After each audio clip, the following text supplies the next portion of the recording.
Once the last of a species dies, it's gone forever. Something that may be prevented with the help of de-extinction. De-extinction is the science of bringing an extinct species, or its traits, back into existence, either through selective breeding, gene editing, or cloning. Using selective breeding to bring back traits from an animal's ancestor is called backbreeding. The first attempt at de-extinction used backbreeding and was in the 20th century when German zoologist Lutz and Heinz Heck bred together different cattle in an effort to create an animal that resembled the extinct auroch.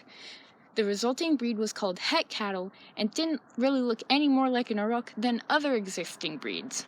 Backbreeding has the possibility of producing animals that physically look like extinct species, but their genetic makeup doesn't resemble each other, and there's little to no guarantee that they will have similar behaviors.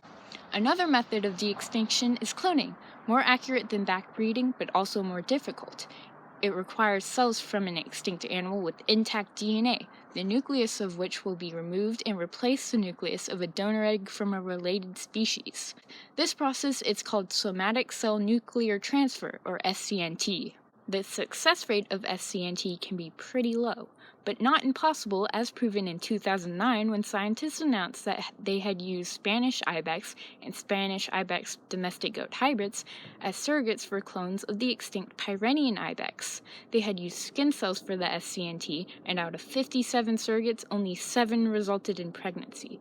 Just one Pyrenean ibex survived till term, and it died a few minutes later thanks to a physical lung defect, something that's unfortunately common in cloned animals. Along a similar vein, there is also talk of using gene editing tools such as CRISPR to edit the DNA of existing species to include traits of their extinct relatives. This is most notably associated with de-extinction attempts of the woolly mammoth, and scientists are currently working on how to edit sequences of mammoth DNA into the Asian elephant, their close relative.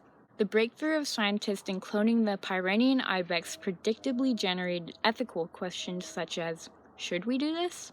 Resurrecting dead species would take a lot of resources. Just look at how hard it was to bring one mountain goat back to life for a couple of minutes.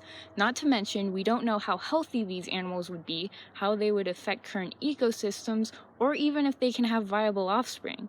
There's also a more abstract issue to consider. If people start believing that extinct animals can be brought back with a snap of the fingers, would current and future conservation efforts be damaged as a result of the lack of urgency? De-extinction is a branch of science that is still finding its footing and being debated, and the same methods it uses can also be applied to help conserve endangered species. It has the possibility of restoring biodiversity that was thought to be lost, and who doesn't want to live in a vibrant and healthy ecosystem?